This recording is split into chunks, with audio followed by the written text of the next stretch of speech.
Please welcome Jay Douglas. On behalf of the Board of Directors, I'm so pleased to share this evening with you and to thank you for your support and to acknowledge all of our staff, our volunteers, our supporters, our allies, and our partners who have helped us grow over the last 6 years. You each and all help us fulfill our mission to make the final days of the people that we are honored to serve a time when small comforts are offered, a time for family to come together, to prepare, a time to fulfill a purpose, a goal, and sometimes even a dream. The things that we do are sometimes big, sometimes small, but they always matter.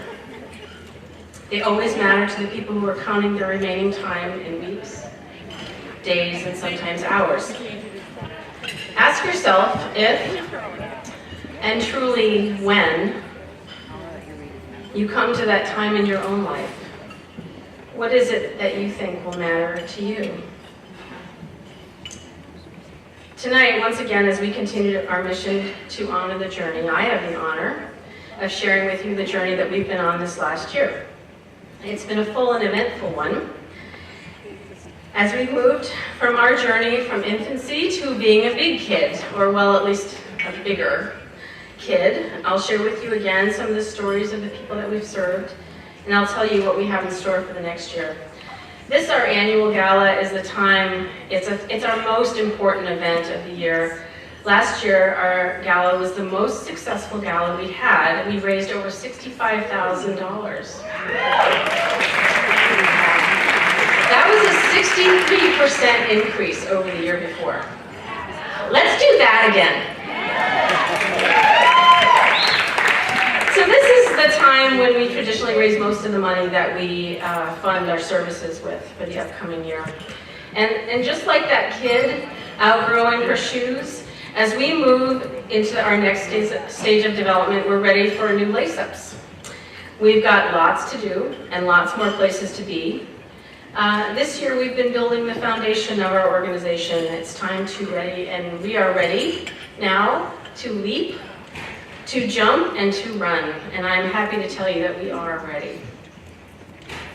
Last year, with your support, we increased our services significantly by funding a record number of gifted wishes for patients. We fund over 99% of the wishes granted that we get requests for. We increased the number of hospices that we work with. I said 18, but Jean said 20 a little earlier, so the numbers just keep racking up. And we've launched our outreach program to begin partnering with our businesses and hospice partners. We built our capacity to work more effectively by working with a nonprofit organization to help us promote our organization's structure. We hired Jay Anderson, go Jay, as our development director. Jay is helping us create our major gifts program and is engaging other regional foundations to secure additional resources. We brought on a mostly volunteer, Elle Zover, who is like a rock star, communications manager. Go Elle, she's the one around here taking pictures.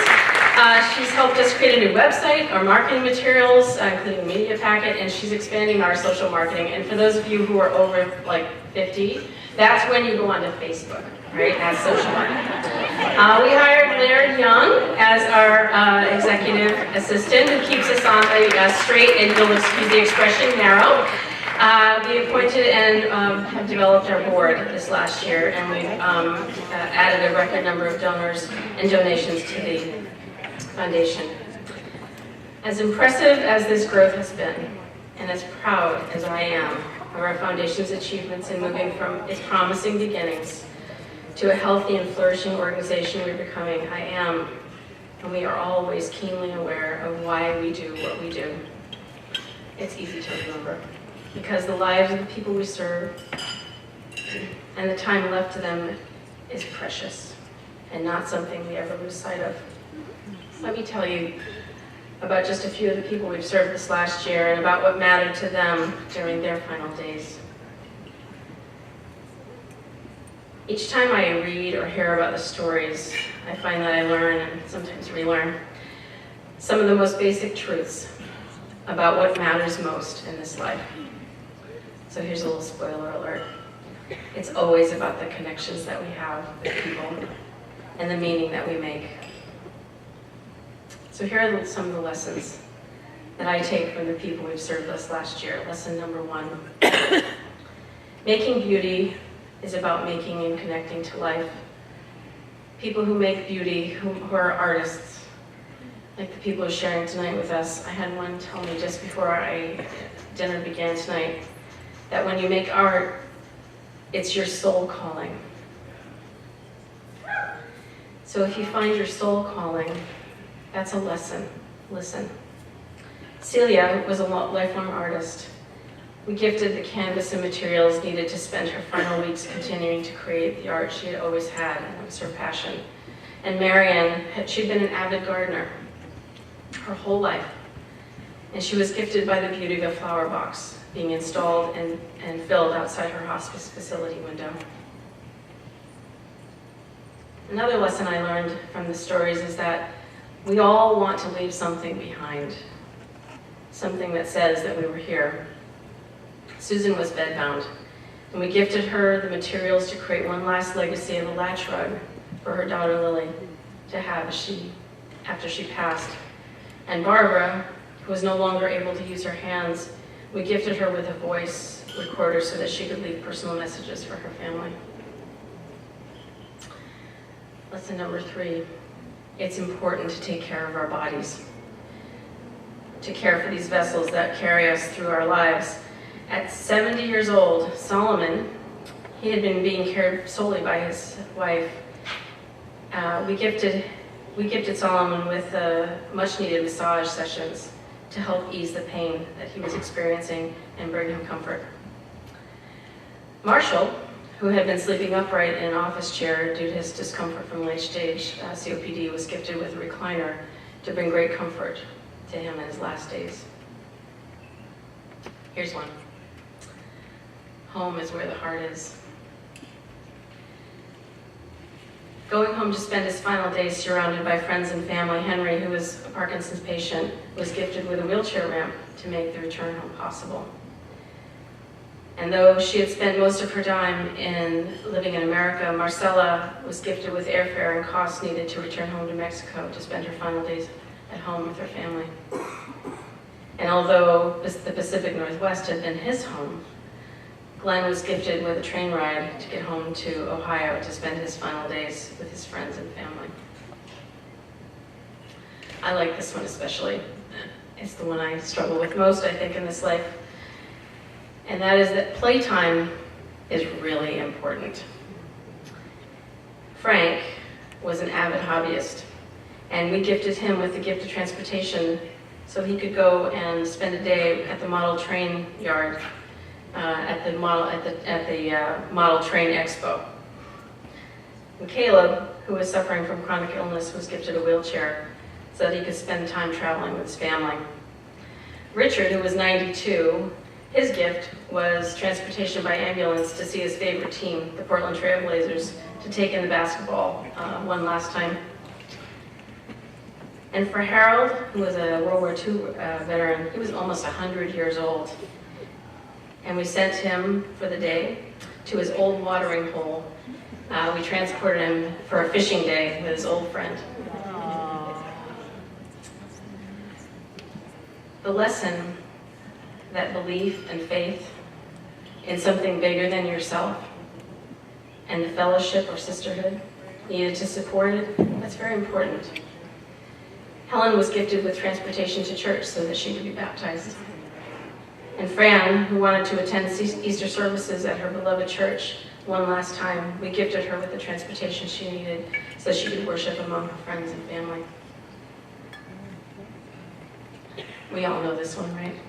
It's the people we love that matter most. For Grace, it was the gift that made it possible for her beloved grandson, Stephen, to come to Portland just one last time to hold his grandmother's hand as she lost her battle to cancer. And then for Helen and Mary, two sisters, Bob's two sisters, who were collecting bottles and cans to come and be with their brother. We brought them here. We paid their travel expenses. And we gave them that extra time to spend with Bob. And for Colin, who hadn't seen his two sons in many years, it was the gift of airline tickets to bring them to Portland to say goodbye. I was just talking with some friends at the table about going to the ocean, and this lesson I love a lot. Time by the ocean is always a gift. For Philip, who's an 86-year-old veteran, he was gifted with the dream of a day in Bandon, Oregon, where he was joined by his friends and family. And for Hillary, a cancer patient, she and her husband of nearly 50 years were gifted with a trip to the Oregon coast to take the sea breeze and watch the sunrise over the ocean one last time. Now, for those of you who know me most well, you'll recognize this one, and it will sound familiar as a lesson. Birthdays should always be celebrated. Right? At 78, Beth was gifted with the joy of music by a guitarist who came to celebrate her birthday at her bedside. And for Clark, turning 90 was a very big deal, and we helped him celebrate his birthday surrounded by friends and family with a cake and decorations. Yeah. These stories, these lessons on living fully, on loving tenderly, and dying peacefully. They tell us why we do what we do, and why our giving, in whatever ways possible, are able to make such a profound difference in the people we are called on to care for. In a few minutes, you'll have the chance to hear and see for yourselves the people that we've served. Hospice patients we serve are referred to us because there is no other way for these simple needs to be met. We continue to make this part of our cornerstone of our mission, and as we embark on the upcoming year, we hold that truth close in our thoughts and in our hearts. So I'll tell you just real quickly about our goals for 2016. We intend to more than double our individual donors to 300. We intend to increase the number of hospice partners to 30. We will increase our communications work by increasing our earned and social media presence. So far, we've had a radio interview, which was broadcast over 6 radio stations, and an article in the May issue of the Oregon Jewish Life. We're launching our major capital campaign through a major gift program to raise $500,000 in the next 3 years.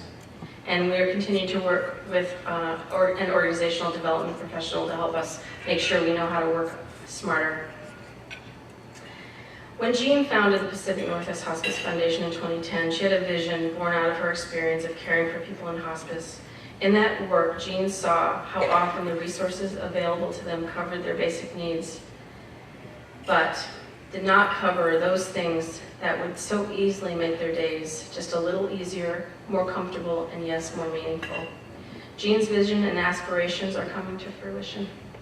During the last 6 years, with your support, and we have granted hundreds of gifted wishes to hospice patients. All of these patients had the opportunity to enjoy one gifted wish before their journey ended. As we look forward to the year ahead, we're newly energized about having reached a milestone in our development to now be steady and ready to fulfill the other important parts of our mission, to create awareness of hospice services, and to educate our communities about the value of hospice. Thank you again for your generous support of our mission, to the people we serve, and to the mission we are all on together. Now,